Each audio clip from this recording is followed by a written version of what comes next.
Let's go over Star Wars Episode 9, the final film of the Skywalker saga. This is Mike Zero here. If you guys are new to the channel, do make sure to subscribe to see future Star Wars content.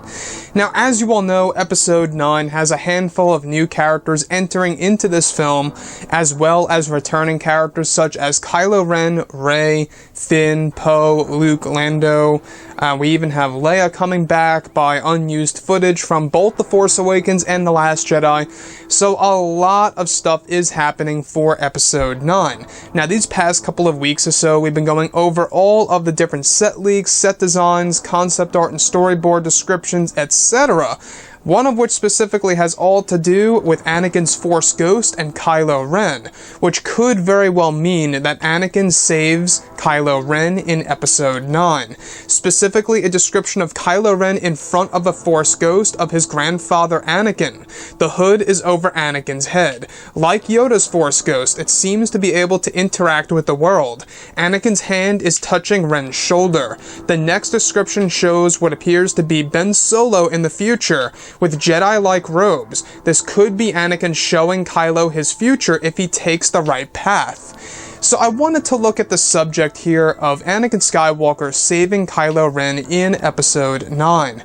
And I honestly think it would be quite fitting for the overall movie itself, not only because of how similar Kylo Ren is to Anakin Skywalker. You know, Kylo Ren has this similarity to Anakin, not only by, his overall path, but exactly kind of how, he looks. He's got the longish hair like Anakin, he's got the temper. You can see all these similarities in Kylo and Anakin. So, looking at Episode 9 as a whole by J.J. Abrams and Chris Terrio, I gotta say one thing and one thing only. To me, Anakin and Vader, they are the faces of Star Wars, and in order to really wrap it all up nicely in Episode 9, and wrap all 9 movies together into one big film, it would be so poetic and so beautiful if Anakin Skywalker was able to save his grandson, Kylo Ren, turning back into Ben Solo. And that, to me, I think is the ultimate way to give us a redemption arc for Kylo in a believable way. Because as of right now, I find it very hard to come to terms with Kylo Ren having a redemption arc after killing his father, and especially after murdering so many people. Now, yes, I do realize that, Darth Vader killed many people out there, but let's not forget this, alright? Kylo Ren killed his father, and it's somewhat similar and a parallel to what Anakin Skywalker did to Padme. Though Anakin did not do that directly, he didn't mean to kill Padme, he actually showed a lot of remorse for killing Padme, accidentally, of course.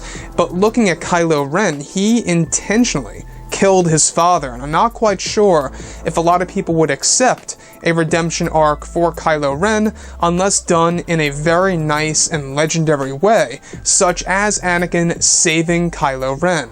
Now, of course, there were original concepts of the Anakin Skywalker Force Ghost in The Force Awakens, which was also done by J.J. Abrams. We do know that he was a writer for the movie, he directed the film, and now he's back for Episode 9. So a lot of those concepts could very well be carrying on over into this movie, one of which being the Anakin hybrid Force Ghost. Now, if this Force Ghost gets to interact with Kylo and show him his future and tell him the right path to go, what other way could they do a redemption arc for Kylo than for the person that he looks up to most, alright, his grandfather, to tell him that this is not the right path to go and that you must cut it out? I think that's the ultimate way to do things in the final film of the Skywalker saga. Having, both grandfather and grandson meet would be kind of like a parallel to that of both father and son in Return of the Jedi. I mean, I just think it's quite fitting to me, personally. And looking at Episode 9 and all, guys, I gotta say, the character of Anakin, beloved character, if you're gonna bring Anakin Skywalker back, you gotta get Hayden Christensen on board. You just have to. I know that for Rogue One, a Star Wars story, they really obscured Anakin's face, Vader's face in the back of the tank, I should say. Especially when you do get that profile shot, you just see his ear before they cut the camera.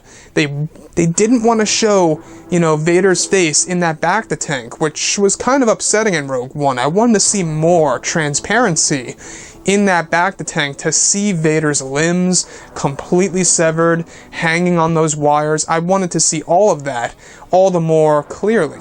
So, looking at Anakin and Kylo, I think it's personally the best way to go, and the best way to add a redemption arc in this movie for the character of Ben Solo. So, guys, everything with Episode 9, I will say that we do know that JJ is implementing some prequel trilogy content that could have to do with planets, environments, characters, cameos, you name it.